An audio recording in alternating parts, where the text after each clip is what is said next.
துலாம் ராசிக்காரர்களுக்கு இந்த வீடியோ மூலமாக பல நன்மைகள் உங்களுக்கு வரப்போகிற ஒரு முக்கியமான காலகட்டம் அப்படின்னே சொல்லலாம்.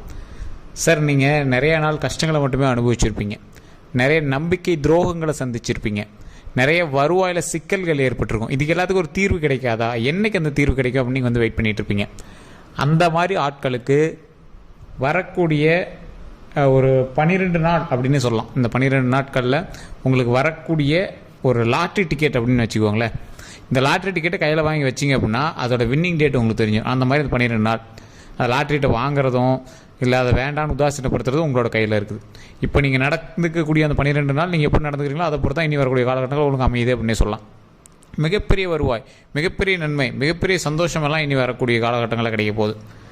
உடல் ரீதியான விஷயங்கள் கவனம் தேவை, அது மட்டும்தான். இனி உங்கள் இந்த வீடியோவில் நான் சொல்ல போகிறது என்ன, இனி உங்களோட லைஃப்பில் என்னெல்லாம் பண்ணும், அதுக்கு இப்போ நீங்கள் அந்த 12 நாட்களில் அதுக்கு என்னெல்லாம் நீங்கள் முன்னாடி ஸ்டெப் எடுக்கணும் அப்படிங்கிறத இந்த வீடியோ ஃபுல்லாக சொல்ல போகிறோம். நிறைய பேருக்கு இது மிகப்பெரிய ஒரு சந்தோஷமான விஷயமா இருக்கும். இந்த வீடியோ முழுசாக ஸ்கிப் பண்ணாமல் பாருங்கள். நம்ம சேனல் ஏதாவது சப்ஸ்கிரைப் பண்ணாமல் தான் சப்ஸ்கிரைப் பண்ணிட்டு பாருங்கள். ஃபேஸ்புக்கில் பார்த்தீங்கன்னா ஃபாலோ பண்ணிட்டு பாருங்கள். கீழே ஒரு ஃபோன் நம்பர் கொடுத்துருங்க, டிஸ்கிரிப்ஷனில் ஒரு ஃபோன் நம்பர் இருக்குது. நிறைய பேர் எங்கே சார் ஃபோன் நம்பர் கேட்குறீங்க. கீழே டிஸ்கிரிப்ஷனில் யூடியூப்பில் ஃபோன் நம்பர் கொடுத்துருக்கோம், ஃபேஸ்புக்கில் ஸ்க்ரீன்லேயே நம்பர் கொடுத்துருக்கோம். நீங்கள் பண்ண வேண்டிய ஒரே விஷயம் என்ன அப்படின்னா, நிறைய பேருக்கு இந்த திருமணம் சம்மந்தப்பட்டது, குழந்தை சம்மந்தப்பட்டது, வசியம் சம்மந்தப்பட்டது நிறைய உங்களுக்கு சந்தேகங்கள் இருக்குது. அது எல்லாத்துக்குமே தீர்வு செய்யக்கூடிய ஒரு முக்கியமான ஒரு ஆள், அவர் கீழே ஃபோன் நம்பர் கொடுத்துருக்கேன். பிரபல ஜோதிடனுடைய நம்பர் கொடுத்துருக்கேன். மிகப்பெரிய பிரபல ஜோதிடர் அப்படின்னு சொல்லலாம், மிகப்பெரிய ஆசான் அப்படின்னே சொல்லலாம். அந்த அளவுக்கு ஒரு வலிமை வாய்ந்த, எப்படி சொல்கிறது, 200 ஜோதிடர்களுக்கு ஆசான். இவர் ஒரு குரு அந்த ரேஞ்சில் இருக்கார். அதே மாதிரி நிறைய அரசியல் பிரமுகர்களுக்கும் சினிமா துறையில் இருக்கிறவங்களுக்கும் ஜோதிடம் பார்த்துட்ருக்கார். அவருடைய நம்பர் தான் நான் கீழே கொடுத்துருக்கேன். ஒரு விஐபி தான். அவருக்கு டைம் இருந்துச்சு அப்படின்னா நீங்கள் ஃபோன் பண்ணும்போது அட்டன் பண்ணுவார். அப்படி இல்லை அப்படின்னா கொஞ்சம் நேரம் கழிச்சு ஏதாவது வாய்ப்பு இருந்தால், உங்களுக்கு லக் இருந்துச்சு அப்படின்னா எடுக்கலாம்.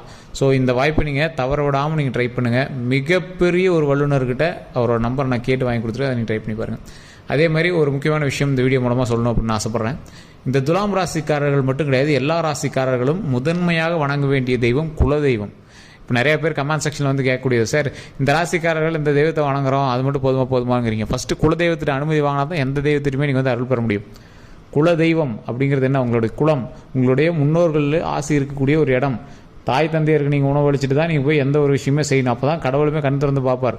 அந்த மாதிரி உங்களுடைய தாய் தந்தையருக்கு தொண்டு செய்கிறீங்க, உங்களுடைய குலதெய்வத்தை வழிபடுறீங்க. அதற்கு பிறகு தான் இப்போ நான் சொல்லக்கூடிய விஷயங்கள் உங்களுக்கு ஆப்டாக பொருந்தும். ஏன்னா துலாம் ராசிக்கு நல்ல நேரம் பிறக்கக்கூடிய நேரம். அதனால தான் இப்போ இந்த குலதெய்வத்தை வழிபடுங்க அப்படின்னு சொல்கிறேன். நல்ல நேரம் நடக்கிறதுக்கு முன்னாடி என்ன பண்ணணும், ஃபஸ்ட்டு குலதெய்வத்தை வழிபடணும். இப்போ நீங்கள் திருமணமாக ஏதாவது பண்ணுறீங்க அப்படின்னா ஃபஸ்ட் என்ன பண்ணணும், குலதெய்வத்தை போய் வழிபடணும். பத்திரிக்கை வச்சிங்கனாலும் குலதெய்வத்தை தான் போய் ஃபஸ்ட்டு பத்திரிக்கை வைக்கணும். ஸோ அந்த மாதிரி தான் இது. ஸோ எந்த ஒரு விஷயம் செஞ்சீங்க அப்படின்னாலும் முதன்மையாக கடவுள் வழிபாடு கண்டிப்பாக தேவை. இந்த கடவுள் வழிபாட்டின் மூலமாக பல நன்மைகள் வரக்கூடிய காலகட்டமாக அமைஞ்சிருக்கு. சார் என்ன சார் நன்மைங்கிறீங்க, என்னதான் நன்மை, அப்படி என்னதான் நடக்கும் சொல்லுங்கள் பார்க்கலாம் அப்படின்னு கேட்குறவங்கலாம் தெளிவாக சொல்கிற கேட்டுக்கோங்க. அது ஒரு 5 பாகமாக பிரித்து சொல்கிறேன் கேட்டுக்கோங்க. ஒரு குறிப்பிட்ட வயது, நீங்கள் இப்போ கல்வி சார்ந்த உங்களோட குழந்தைகளுக்காக நீங்கள் பார்த்துட்டீங்க அப்படின்னா, குழந்தைகளில் நீங்கள் ஜோதிடம் பார்க்கணும் அவசியமே இல்லை. இருந்தாலும் தெளிவாக சொல்கிறேன், கல்வி ரீதியாக ஆரோக்கியமாக இருக்குது, எந்த ஒரு ப்ராப்ளம் கிடையாது. ஒரு காதல் வயப்படக்கூடிய வயது, இந்த வயதில் இருக்கிறவங்க மட்டும் கொஞ்சம் ஜாக்கிரதையாக இருந்தீங்க அப்படின்னா போதுமானது. தொழிலுக்காக தேடிட்டு இருக்கீங்க, வேலைக்காக பார்த்துட்டு இருக்கீங்கன்னா இந்த டைம் உங்களுக்கு ஒரு ஆப்டான டைம் சார். ஒரு அருமையான ஜாக்பாட் அடிக்கக்கூடிய டைம். தேவையில்லாமல் தொழில் அதிக முதலீடு போட்டு லாக் ஆகிடாதீங்க. மற்றபடி உங்களுக்கு தொழில் நல்லபடியாக அமைவதற்கான ஒரு காலகட்டம். இதில் உங்களுக்கு ஒரு சின்ன சின்ன மாற்றங்கள் இருக்கும். உங்களோட வேலை செஞ்ச இடத்துல நிறைய பேர் ட்ரான்ஸ்ஃபர் வாங்கியிருப்பாங்க, ட்ரான்ஸ்ஃபர் கேட்டிருப்பாங்க, எல்லாம் அது இதுன்னு நிறைய கொஞ்சம் இடமாற்றம்லாம் கண்டிப்பாக இருந்திருக்கும். அது மட்டும் இல்லாமல் உங்களுடைய தொழில் ரீதியான விஷயங்களில் வருவாய்கள் அதிகரிக்கக்கூடிய ஒரு காலகட்டம். இது உங்களுக்கு ஒரு ப்ளஸ் தானே. தொழிலில் கொஞ்சம் வருவாய் அதிகரிக்கக்கூடிய காலகட்டம். என்ன சார் சொல்கிறீங்க, தொழிலில் ஒன்றும் பெருசாக என்ன வருமானம் இல்லையா அப்படிங்கிறவங்கலாம் கொஞ்சம் வெயிட் பண்ணுங்கள். இனி தான் இப்போ தான் சொன்னால வெற்றிக்கான லாட்ரி டிக்கெட் உங்கள் கையில் கிடச்சிருக்கு. அது பொறுமையாக தான் லாட்ரி டிக்கெட் விழுவோம். கையில் இப்போ உங்களுக்கு நம்பிக்கை மட்டும்தான் இருக்குது, விழுகும். பொறுமையாக அந்த நம்பிக்கை பிடிச்சிருந்தீங்கன்னா லாட்ரி டிக்கெட் விழுகும். அதில் வெற்றி உங்கள் பக்கமாக, வெற்றி நமக்கே கிடைக்கும். ஓகேங்களா? சரி, இது தொழில் ரீதியாக பண்ணக்கூடியவங்களுக்கு. நிலம் வாங்கணும், வீடு வாங்கணும், கார் வாங்கணும் அப்படிங்கிறவங்களாம் இந்த காலகட்டம் ஒரு சூப்பரான காலகட்டம். ட்ரை பண்ணிங்க அப்படின்னா போதுமானது. அதை நோக்கி உங்களை அப்படியே எடுத்துகிட்டு அந்த பொருள்லாம் வாங்க வைக்கும். சார் கடன் இருக்குது சார், அந்த கடன் எப்போ சார் அடிக்கிறது? கடன் எல்லாமே சீக்கிரத்துக்கு நிறைய வருமானம் வரக்கூடிய காலகட்டம். ஆனால் அது படிப்படியாக தான் தீரும். ஒரே வாரத்தில் தீரும் அப்படின்லாம் சொல்ல முடியாது. கொஞ்சம் படிப்படியாக, சிலது ஒரு சில மாத கணக்கு கூட எடுக்கலாம். ஸோ கொஞ்சம் கொஞ்சமாக சார் கொஞ்சம் கொஞ்சமாக இருந்தாலும் ஓகே தான் சார், கடன் தீர்ந்துச்சுன்னா ஓகே சார் அப்படிங்கிறவங்களாம் இனிமேல் கடனே இருக்காது சார், கடன்லாம் தீர்த்து நல்ல வருமானம் வரக்கூடிய ஒரு காலகட்டம் தான். அதனால் நீங்கள் பயந்துக்காமல் செயல்படலாம். திருமணம் ஆகாமல் இருக்கிறவங்களுக்கு திருமணம் கைகூடி வரக்கூடிய ஒரு காலகட்டம். காதல் பிரச்சனை இந்த மாதிரி விஷயங்கள்லாம் கொஞ்சம் எதிர்பார்த்த மாதிரியே கொஞ்சம் இருக்காது, அதெல்லாம் கொஞ்சம் பார்த்து தான் செயல்படுத்தணும். அதே மாதிரி காதல் வயப்பட்டிருக்கீங்க அப்படின்னா கொஞ்சம் கவனமாக இருக்க வேண்டிய காலகட்டம். ஃபேமிலிக்குள்ளே கொஞ்சம் சண்டை சச்சரவுகள் இல்லாமல் அதை வந்து மூவ் பண்ணுறதுக்கான காலகட்டமாக இருங்க. காதல் சின்ன சின்ன பிரிவினைகள் அது இதுன்னு வந்து அப்புறம் சேருவீங்க, ஒன்றும் சேர்த்துவீங்க, அது ஒன்றும் ப்ராப்ளம் கிடையாது. அதில் சின்ன சின்ன தரங்கள் இருக்கிறதுக்கான வாய்ப்புகள் அதிகமாக இருக்குது. திருமண வாழ்க்கை ஓரளவுக்கு கைகூடி வரக்கூடிய ஒரு காலகட்டம். திருமணம் ஆனவர்களுக்கு சின்ன சின்ன சலசலப்புகளோடு வாழ்க்கை அப்படியே ஹாப்பியாக மாறிக்கும். சின்ன சின்ன சலசலப்புகள் இருக்கும், ஆனால் அதுக்கப்புறமேட்டு வாழ்க்கை வந்து ஹாப்பியாக மாறக்கூடிய ஒரு காலகட்டம். அதே மாதிரி மிகப்பெரிய ஒரு விஷயம் என்ன அப்படின்னா, குழந்தை இல்லாதவர்களுக்கு குழந்தை பிறப்பதற்கு ஒரு அருமையான காலகட்டம். ஸோ இப்போ வரக்கூடிய நாட்களில் நீங்கள் வந்து கண்டிப்பாக பழனி போய் வணங்கிட்டு வாங்க. துலாம் ராசியினர் வந்து பழனி போய் கண்டிப்பாக வணங்கிட்டு வாங்க. முடிஞ்சால் மேல்மலையின் ஒரு கோயிலுக்கு போயிட்டு வாங்க. அமாவாசை தினங்களில் அப்படி இல்லை அப்படின்னாலும் ஃப்ரீ டைம்லையாவது எப்பயாவது நீங்கள் போய் அந்த மேல்மலையினூரில் வணங்கிட்டு வாங்க, வழிபட்டு வாங்க. மோஸ்ட்லி இந்த துலாம் ராசியினருக்கு வந்து கொஞ்சம் முன்னாடி வந்து கொஞ்சம் குழந்தை பேர்லாம் வந்து பார்த்திங்கன்னா ஒரு வருடம் 2 வருடம் கழித்து தான் வந்து போய் கடவுள்கிட்ட வணங்கின பிறகு தான் வந்து உண்டாகிறாங்க. இது நிறைய பேர் நம்ம வந்து பார்த்த ஒரு விஷயம். துலாம் ராசினர் ஒரு சிலர் வந்து முன்னாடியே இது பண்ணி ப்ரெக்னென்ட் ஆகிடுறாங்க. ஆனால் நிறைய பேர் இது வந்து ஒரு பெரிய இதாக சொல்ல, ஒரு சிலர்னு வச்சுக்கோங்களேன், ஒரு 100ல் ஒரு 50% பேர் வந்து ஒரு 2 வருடம் 1 வருடம் கழித்து தான் வந்து இறைவனை போய் வணங்கிட்டு எல்லா இடத்துலையும் ஜோசியெல்லாம் பார்த்துட்டு ஜாதகத்தெல்லாம் பார்த்துட்டு அதுக்கப்புறமேட்டு தான் வந்து ட்ரை பண்ண ஆரம்பிக்கிறாங்க. அதுக்கப்புறமேட்டு தான் ஒரு 2-3 வருடங்கள் கழித்து தான் வந்து பார்த்திங்கன்னா இங்கே உண்டாகிறதே ஆரம்பிக்கிறாங்க. ஸோ அந்த மாதிரி இருக்கிறவங்க நீங்கள் அப்படின்னா மறக்காம கமெண்ட் செக்ஷனில் பதிவிடுங்க. அப்படி இருக்கிறவங்களுக்கு இப்போ நான் சொல்லக்கூடிய விஷயம் தான் ஒரு மிகப்பெரிய விஷயமே. மேல்மலையின் ஒரு கோயிலுக்கு போகிறதுக்கு ரெடி பண்ணுங்கள். கையில் ஒரு மஞ்சள் துணியில் ஒரு காயினை சுருட்டி வச்சு அந்த அம்மனை நினச்சி வழிபடுங்க.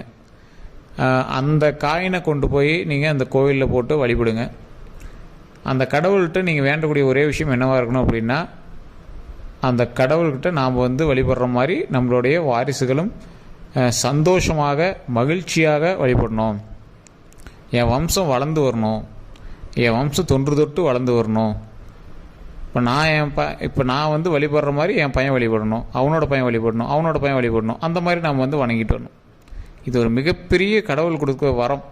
கண்டிப்பாக அந்த வரம் வந்து கடவுள் நமக்கு கொடுக்கும்.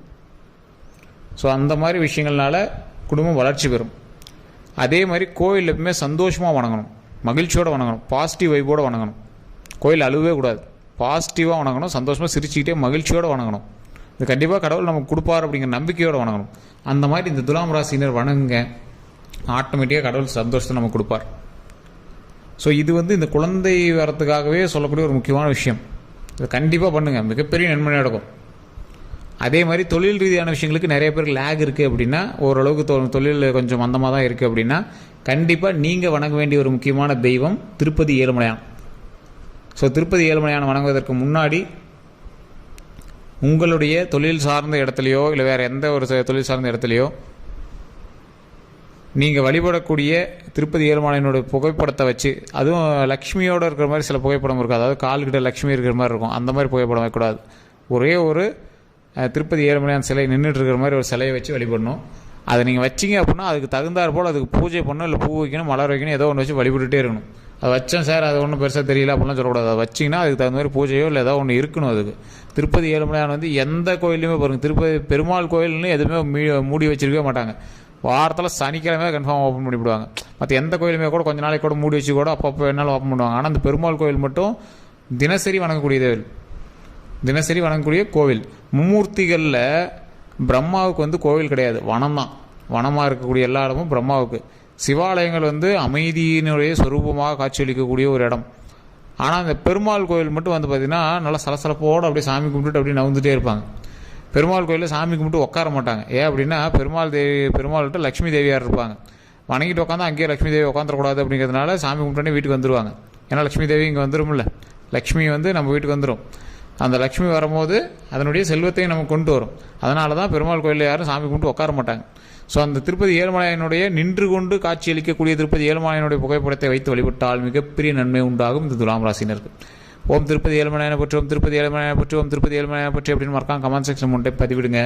அதே மாதிரி நீங்கள் ஃப்ரீ டைமில் கண்டிப்பாக நீங்கள் எப்போ ஃப்ரீயாக இருக்கீங்களோ அப்போ வாயில் உச்சரித்து பாருங்கள். மிகப்பெரிய நன்மை கிடைக்கும் சார். இது நிறைய பேர் தெரியாத ஒரு விஷயம். மிகப்பெரிய நன்மை கிடைக்கும். நீங்கள் போக போக அதை ஃபீல் பண்ணுவீங்க. ஸோ நிறைய பேர் நிறைய சந்தேகங்கள் இப்போ வந்திருக்கோம். சந்தேகங்களுக்கு கீழே கொடுக்கக்கூடிய கமெண்ட் செக்ஷனில் டிஸ்கிரிப்ஷனில் ஃபோன் நம்பருக்கு அதுக்கு நீங்கள் ஃபோன் பண்ணி பேசி தெரிஞ்சுக்கோங்க. கமெண்ட் செக்ஷனோட கருத்துக்கள் டைப் பண்ணுங்கள். அதே மாதிரி ஃபேஸ்புக்கில் பார்த்துருக்கீங்க அப்படின்னா ஸ்க்ரீனில் நம்பரோடு இருக்குது. அந்த நம்பருக்கு நீங்கள் கான்டாக்ட் பண்ணி பேசிக்கலாம். உங்களோட கருத்துக்கள் எதுவாக இருந்தாலும் மறக்காமல் சொல்லலாம். எல்லோருக்கும் நன்றி நண்பர்களே. இதுவரை நம்ம சேனலை சப்ஸ்கிரைப் பண்ணாமல் இருந்தால் சப்ஸ்கிரைப் பண்ணி பத்திரம் பெல் பட்டன் மறக்காமல் ப்ரெஸ் பண்ணிக்கோங்க. எல்லோருக்கும் நன்றி நண்பர்களே.